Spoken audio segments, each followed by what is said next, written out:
from Britain was looking for evidence of a UFO cover-up, and he hacked into the website of the U.S. Space Command around 2000 and found a list of officers' names, which he said were under the heading of non-terrestrial officers. He also found a list of what he called fleet-to-fleet transfers and a list of ship names that, when you looked up the ship names, none of them were U.S. Navy ships. Now, he can't prove this. Gary McKinnon wasn't what you'd call the most organized hacker who ever lived. It almost seemed like he was joyriding his way through the defense establishment. But well, literally, I think. He smoked a lot of weed along the way. He did, and he couldn't remember stuff, and that's what he said. But he got arrested over 5 years ago, and he's about to be extradited, and he's going to do some serious time over this. By the way, the media never ever discusses anymore that he was the UFO hacker. He's just a defense hacker. I've noticed that the whole UFO part has gone away.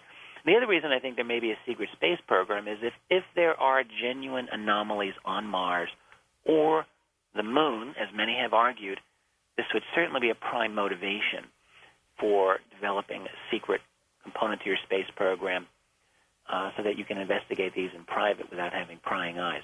There have been some leaks over many years saying that we have indeed a secret space program, and there's a lot of those, and some came from Clark McClellan, who has many decades over at NASA, who has now publicly been talking about this, about his. And is this? Do you cover this in the sequel, in Volume 2?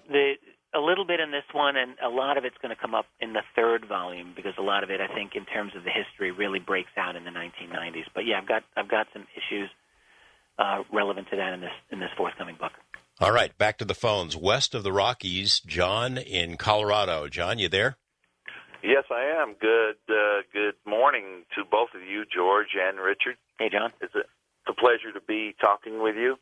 I had a couple comments to pass by, and I wanted to hear your feedback on it. Number one, Roswell. It's my strong feeling that government has been, due to the activity with the nuclear testing and atom bombs and all that stuff down in southwestern states, that the government was catching on to these UFOs who were frequently being seen around these test sites.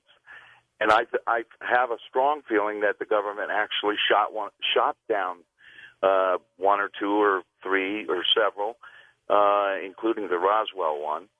Another comment along with that is I believe that these travelers come here and they use a very powerful but passive type of energy. What I'm trying to say is when they come here, they're basically peaceful, and so they're not like armed to the teeth. If they were, they probably could just wipe this planet out in half a second. The government, I don't believe is ever going to be able to stop this process. I know that it seems like they're in control to some people, but they are not. And my last comment is, in the Bible, Jesus said two things that should open our eyes to this process that's going on. He said, "In my house are many mansions. If it wasn't true, I would not have told you." And he also said to Peter, "I have flocks that you know not of." And when we begin to think about those two statements, we can begin to realize how big and massive this whole thing really is. And that's all for tonight. Thank you. Well, that's a bit to chew on there, yeah. John. Thanks for that. Go ahead, Richard. Thank you, John. I thought those are a lot of insightful comments that you had. Let me just take one at a time. I've got them all written down here. Regarding Roswell, were those objects shot down? I think it's possible.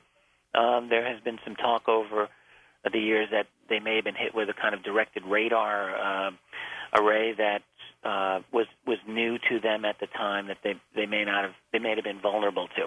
People find it crazy that some super advanced interstellar species would become vulnerable to primitive human weapons, but it's certainly possible that a craft that is designed for going through space may have vulnerabilities in our own atmosphere, at least upon initial contact.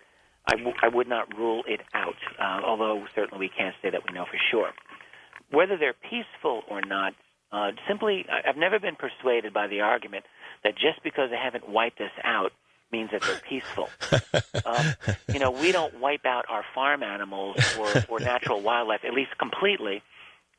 We use them and we exploit them, and I think it's entirely possible that they treat us the way we would want to treat farm animals. I think that's a possibility. As far as not being able to stop this process, I think that's a very valid point of view, although I would qualify it and say that our own technology has gone so rapidly advanced so quickly. It's not linear. We're making it, it's like a quantum jump. And it's very possible that in the near future we may achieve certain breakthroughs in terms of artificial intelligence, computing, quantum computers. Exactly, that we may find ourselves closer to their level than we suspect, and we may be a real pain in the neck to these people. So I don't know about that. At least up till now, we haven't been able to stop them. The Bible quotes I thought were interesting. The quote of many mansions, certainly I was very familiar with that, and it's worth noting to people who are of a very strong religious orientation, biblical orientation, who look on the UFO topic as almost evil and certainly not biblical, that there are ways of looking at it even through the Bible that open one up to the world of UFO research. I tell you, Richard, I've interviewed a lot of religious leaders over the years about this thing, and the response, no matter what the faith or denomination, has always been the same, is that they viewed it as in a positive way, that it was almost a testament to the greater glory of God, that there would be other people out there, and they also viewed it as, hey, there are some alien souls to save. Yeah, exactly.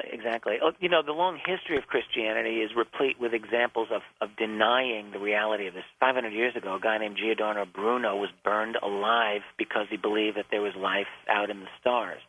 But it's true. I mean, the church leaders of all denominations are not, we're not living in that era. There are a lot of people out there, though, who I think have still a fairly rigid view of this. And you go down, in a lot of cultures, I think there's still some resistance. Well, the Vatican has certainly changed its tune, or at least has been much more open about it. That's been really big news. I think the Vatican, you get the 1-2 punch of Corrado Balducci, who recently is deceased, but for years was very close to John Paul II and would publicly talk about extraterrestrials. You can't have someone that high up talk again and again about this without some kind of tacit approval, I think. From the Pope. Right, exactly. I think so. And then more recently, the statement from the Vatican's chief astronomer saying that, life elsewhere is not incompatible with Catholic doctrine. There's something going on there. You don't get statements like these from large bureaucratic institutions without these people knowing that they have backing from someone. We live in interesting times. First-time caller, Sam in Brooklyn. How you doing, Sam? I'm very good, thank you. Good morning, gentlemen. Hello, Sam. How are you? I have a very quick question.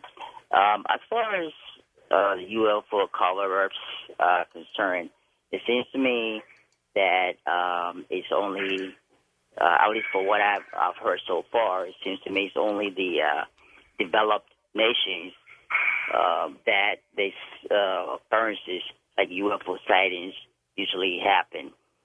Is there any evidence at all that African governments are also involved in this cover-up at all? You said African governments? Yes.